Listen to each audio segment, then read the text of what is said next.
के लिए भी पैसे नहीं हैं। हालांकि दिवाली से पहले सरकार ने केंद्रीय कर्मचारियों को डीए और डीआर बढ़ाकर थोड़ी राहत जरूर दी है।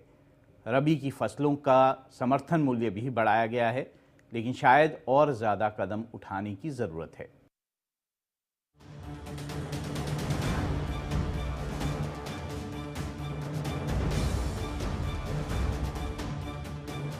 एक झटके से हिंदुस्तान से हम गरीबी को मिटा देंगे। उन्होंने घोषणा की, एक झटके में देश की गरीबी हटा दूंगा।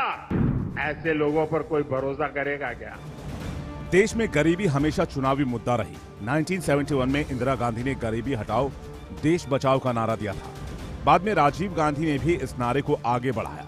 गरीबी खत्म करने के लिए पंचवर्षीय योजनाएं बनाई गई, गरीबी उन्मूलन के लिए नीतियां भी बनी। लेकिन विडंबना यह है कि आजादी के 75 साल बाद भी देश में गरीबी खत्म नहीं हुई। हालांकि मोदी सरकार ने पिछले 10 साल में 25 करोड़ लोगों को गरीबी रेखा से बाहर लाने का दावा किया है। नीति आयोग की रिपोर्ट के मुताबिक वित्त वर्ष 2013-14 में देश की 29.17% आबादी गरीबी रेखा के नीचे थी, जबकि 2022-23 में सिर्फ 11.28% लोग ही गरीबी रेखा के नीचे रह गए। यूपी, बिहार, एमपी, राजस्थान में सरकारी नीतियों का सबसे बड़ा फायदा गरीब तबके को मिला। ये मोदी भी गरीबी से लड़ते लड़ते गरीबी के खिलाफ ही बागी हो गया है। इसी गरीबी को दूर करने की प्रेरणा हमारी सरकार की योजनाओं को स्वरूप दिया। हमारी प्रेरणा से आज बहनों को गैस कनेक्शन, बिजली का मुफ्त कनेक्शन, शौचालय दिए जाना, एक के बाद एक अनेक काम हो रहे हैं। मुफ्त राशन, मुफ्त घर, मुफ्त बिजली, पानी और इलाज जैसी योजनाओं का असर ये हुआ कि गरीबों का जीवन स्तर सुधरा है। लेकिन बढ़ती महंगाई गरीबों की मुश्किलें बढ़ा रही है।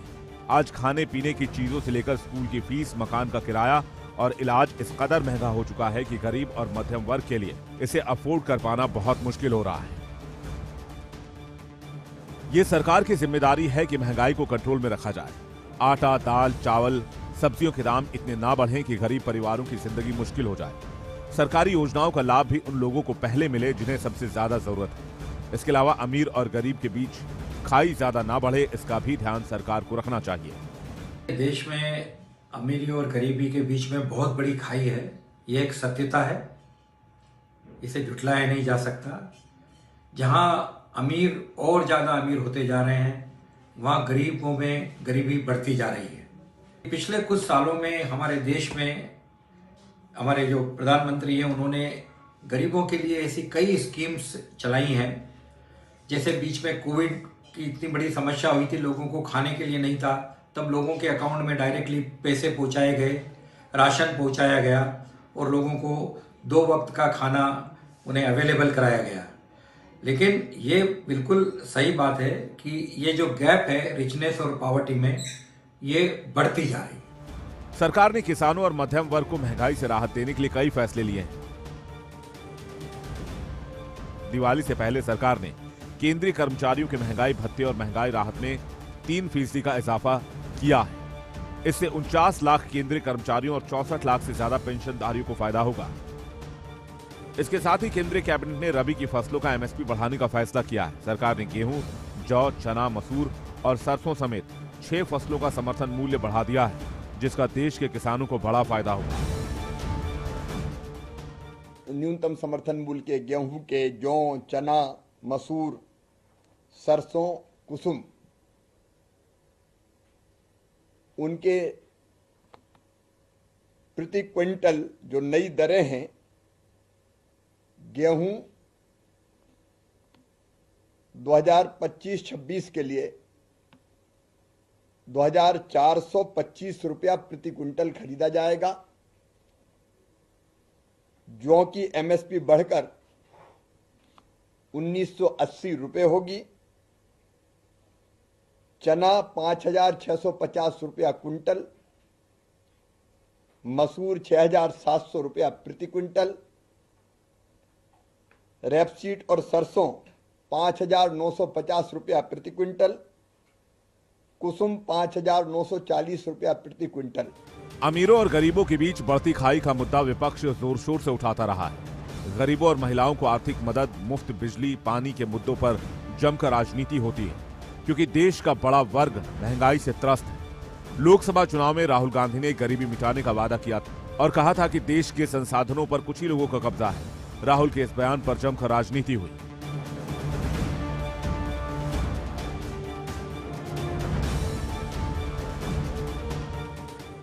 हिंदुस्तान के हर गरीब परिवार में एक महिला को कांग्रेस पार्टी की सरकार साल का 1 लाख रुपया बैंक अकाउंट में डाल देगी। अमीरों और गरीबों के बीच बढ़ती खाई का एक अहम पहलू यह भी है कि प्राइवेट सेक्टर अच्छा खासा प्रॉफिट कमाता है। मल्टीनेशनल कंपनियां हर साल करोड़ों का मुनाफा कमाती हैं, लेकिन अपने कर्मचारियों को शेयर नहीं देती। कंपनियों का मुनाफा 20-30 गुना होता है, लेकिन वो कर्मचारियों के वेतन 10% तक भी नहीं बढ़ाते, जिसकी वजह से कंपनी और कर्मचारियों के बीच तनाव बढ़ता है। इस मुद्दे पर 46 साल के बिजनेसमैन ज्योति बंसल दुनिया के लिए नजीर बने। ज्योति बंसल ने अपने स्टार्टअप ऐप डायनामिक्स को अरबों डॉलर में बेचने का फैसला किया। अपने इस फैसले से बंसल ने अपने 400 कर्मचारियों को करोड़पति बना दिया, जो कंपनी में शेयर होल्डर थे। सिस्को ने बंसल की कंपनी को 3.7 अरब डॉलर में खरीदने का ऑफर दिया। बंसल ने अपने कर्मचारियों की खुशी के लिए अपने स्टार्टअप को बेच दिया, जिससे उनके कर्मचारियों को बहुत फायदा हुआ। जहां तक हमारी कंज्यूमर प्राइस इंडेक्स का सवाल है, उसमें रिजर्व बैंक ऑफ इंडिया कोशिश कर रहा है कि हमारी इन्फ्लेशन कम हो, जिससे कि परचेजिंग पावर कैपेसिटी बढ़े लोगों की।